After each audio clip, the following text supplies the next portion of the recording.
Todos os estados e o Distrito Federal têm protestos contra as reformas. Totalmente parado. Greve afeta principalmente transportes e serviços públicos.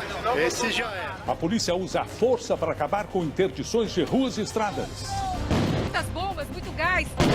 Motorista atropela grupo em bloqueio na Via Dutra, no interior paulista.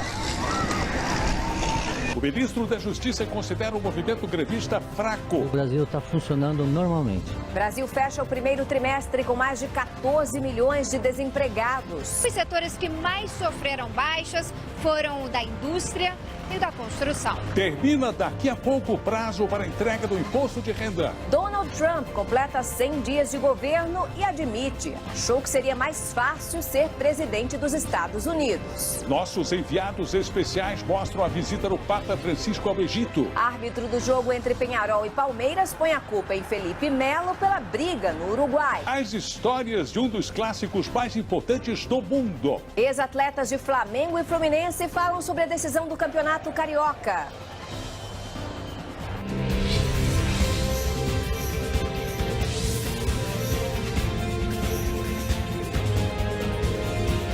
Está no ar o SBT Brasil, com Carlos Nascimento e Raquel Sherazade. Boa noite. Boa noite. Manifestantes fazem neste momento atos contra as reformas trabalhista e previdenciária na zona oeste de São Paulo. Vários grupos se reuniram ao longo do dia em alguns pontos da cidade e decidiram seguir até a casa do presidente Michel Temer. A repórter Thaís Nunes sobrevoa a cidade e tem ao vivo as informações. Boa noite, Thaís. Obrigada, Thaís. A greve geral em São Paulo começou de madrugada. Os principais terminais de transporte da cidade amanheceram fechados. Pelo menos 6 estradas foram interditadas pelos manifestantes ao longo do dia e também houve bloqueios em avenidas da capital. No Rio de Janeiro, grevistas e policiais militares se enfrentaram em diferentes pontos da região metropolitana. Durante uma passeata em frente à Assembleia Legislativa, houve correria, tiros e ônibus incendiados. Houve confronto também no interior e no litoral do estado de São Paulo. Ainda hoje você vai ver a reação do presidente Michel Temer às paralisações. O Brasil fechou o primeiro trimestre deste ano com mais de 14 milhões de desempregados. Desde 2014, o país perdeu 3 milhões de postos de trabalho com carteira assinada.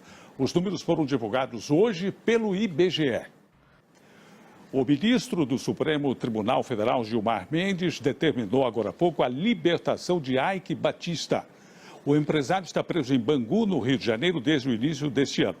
Eike é acusado de corrupção por fraudes em contratos de empresas com o governo do estado do Rio de Janeiro e investigação feita pela Lava Jato.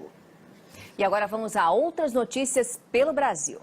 O Papa Francisco condenou a violência em nome de Deus hoje, durante visita ao Cairo, no Egito, país que tem 90% da população muçulmana e menos de 0,5% de cristãos.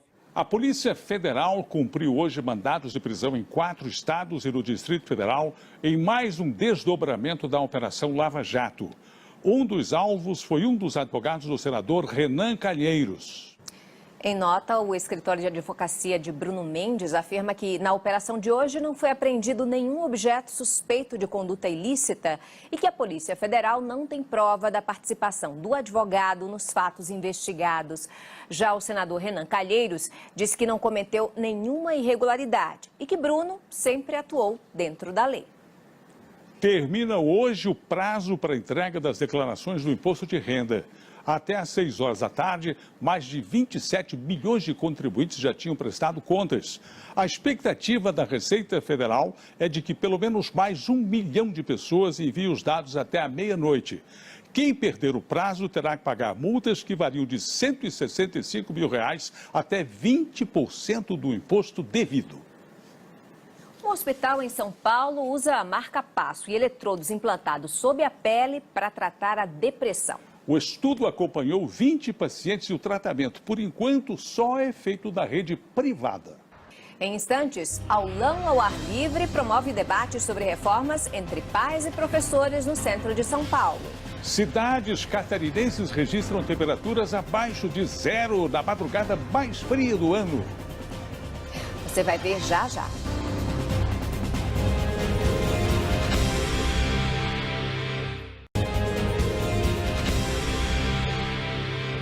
Voltamos agora a falar sobre os protestos que acontecem em 26 estados. Em algumas cidades houve violência.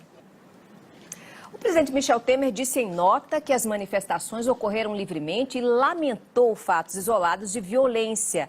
Temer disse ainda que reafirma o compromisso com a modernização da legislação nacional com um debate amplo no Congresso. O ministro da Justiça chamou a greve geral de pífia. Em Brasília, as empresas de ônibus não cumpriram a determinação da Justiça para a circulação mínima da frota.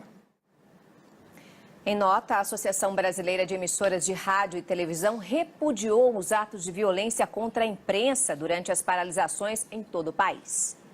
Em São Paulo, 8 de cada 10 escolas estaduais ficaram sem aulas hoje, segundo a Associação de Professores.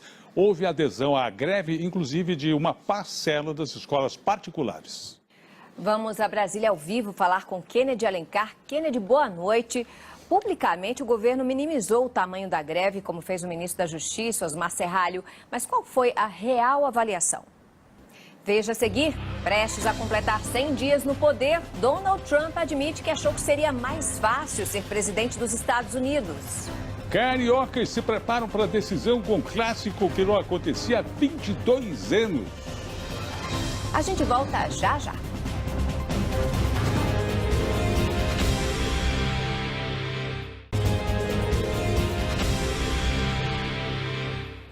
Voltamos agora a falar sobre o protesto que acontece em São Paulo. Um grupo de manifestantes está caminhando em direção à casa da família do presidente Temer, na zona oeste da cidade. A repórter Thaís Nunes sobrevoa a região. Thaís, houve mais tumulto nessa região? Obrigada, Thaís. Ex-executivos da Odebrecht afirmaram em delações que fizeram sim doações a políticos em troca de benefícios, como a aprovação de medidas provisórias e projetos de lei.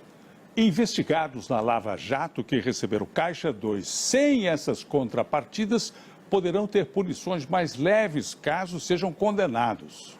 O Instituto Lula informou que as medidas provisórias são editadas depois de análises técnicas com a participação de servidores públicos e de ministros e que a medida provisória do bem citada na delação foi de autoria da oposição.